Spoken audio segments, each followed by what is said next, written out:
Alright, hi Professor Brown. So just as a disclaimer to kind of explain where I'm at in my speech writing process, I have the first portion of my speech completely written out, and I have the second part outlined, but I haven't quite written it out yet. So just bear with me, and I'll explain more once I get to that part. So the purpose of my speech is to convince you that the war on drugs was originally established to target black communities by enforcing policies plagued with racial bias, intensifying police surveillance primarily and often only in urban communities populated with impoverished people of color, and by mass criminalizing black people in an effort to keep them disenfranchised and oppressed. Fast forward to present times, and the war on drugs has caused incarceration rates to increase by 500% in the last 40 years, disproportionately affecting poor communities and even more so communities of color. Today, there are currently 2.2 million people behind bars in the United States, a considerable rise compared to only 30 years back when the incarceration population was only 300,000. Our nation is the worldwide leader in incarceration. The U.S. has the highest inmate population out of every single country in the entire world. Even more disturbing, while blacks make up only 13% of the United States population, they account for 40% of the incarcerated population. Even more, blacks and Latinos constitute for 80% of people in the federal prison and 60% of people in the state prison convicted for drug offenses. Ironically, however, overrepresentation of blacks in the criminal justice system is not due to people of color using or selling illicit drugs at higher rates than white people. According to the Center for Prisoner Health and Human Rights, the ratio of black to white drug users in the United States is 1 to 5. Yet, oddly enough, the ratio of black to white people serving time for drug offenses in the United States is 5 to 3. The Center for Prisoner Health and Human Rights states, whites and blacks use illicit drugs at very similar rates, but because whites outnumber blacks in the United States by about 5 to 1, white illicit drug users in this country vastly outnumber black users, and there are statistically proven far more white drug dealers in the United States than black. Yet blacks are 13 times more likely than whites to be imprisoned for drug charges. The disproportionate effects of mass incarceration on the black community can be explained by a number of reasons, but the root cause is undeniably clear: a justice system built on racial exclusion and discrimination. Institutional racism in this country has merely evolved from slavery to Jim Crow laws to what is now mass incarceration. An excerpt from social justice lawyer and author Michelle Alexander's New York Times bestseller called The New Jim Crow demonstrates the idea of mass incarceration being the modern-day continuation of racial oppression. The excerpt goes like this.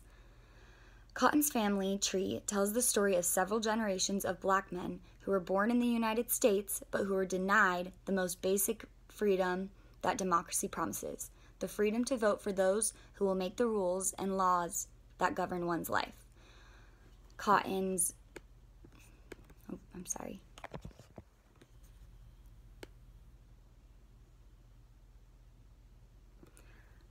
great-great-grandfather could not vote as a slave.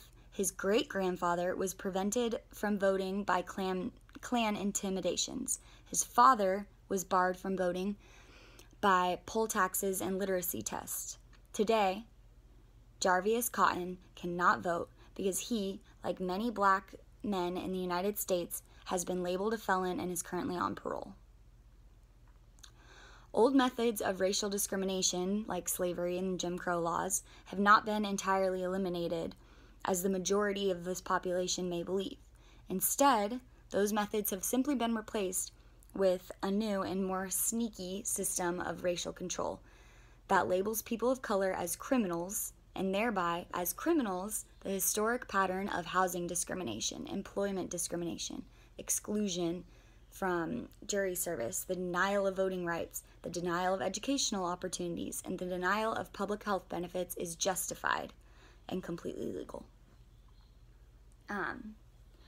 So for the second half of my speech, I'm going to provide evidence from mainly this book that I have, along with facts from prisonerhealth.org, the Sentencing Project, drugpolicy.org, and other reliable sites on the issue, to really further explain and back up my claim that the war on drugs is essentially a form of discrimination against the community of color. One quote in particular that I have mountains of different facts and evidence that I've compiled, but an interesting quote that really proves my point that I'm for sure going to use in the second half of my speech. I found it on drugpolicy.org, and it's a direct quote that was given in the 1970s on a live broadcast. This is verbatim exactly what he said. So his name is John Ehrlichman, and he was one of Nixon's top aides, and Nixon was the one who put forth the war on drugs. So he said this on live broadcast, verbatim what he said. "You want to know what this was really all about? The Nixon campaign in 1968 and the Nixon White House after that had two enemies, the anti-war left and black people. You understand what I'm saying? We knew we couldn't make it illegal to be either against the war or against black people, but by getting the public to associate hippies with marijuana and blacks with heroin and then criminalizing both heavily, we could disrupt those communities, we could arrest their leaders, we could raid their homes, break up their meetings, and vilify them night after night after night on the evening news. Did we know we were lying about the drugs being the problem? Of course we did." If that doesn't back up my claim, I don't know what does. And then aside from that, I'm also using, this is literally from the very beginning to where we are now, explanation of how the war on drugs is racially biased, how it was primarily targeted towards inner cities and low-income communities, and why there's now an overrepresentation of people of color in the criminal justice system because of all these factors. And then I'm going to come to a close.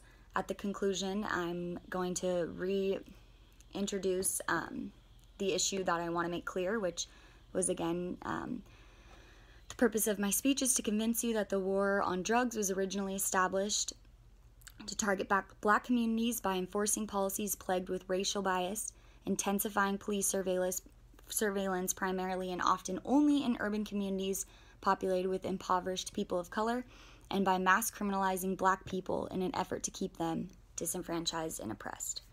I'm also thinking about maybe I can get some feedback from you in my conclusion after restating the purpose of why I'm making this argument and restating why I'm trying to convince you that this is real.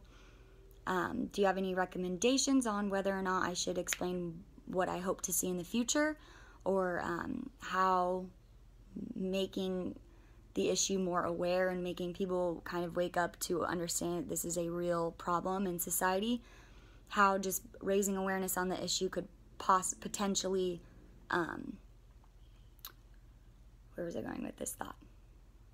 Essentially, do you have any recommendations on whether or not I should add in my conclusion of, by raising awareness and convincing people of, like, making them know that this is a real problem, what changes and outcomes I can hopefully see in the future, how raising awareness could eventually lead to a society where there are no racial inequalities in a perfect world, or something of that sort.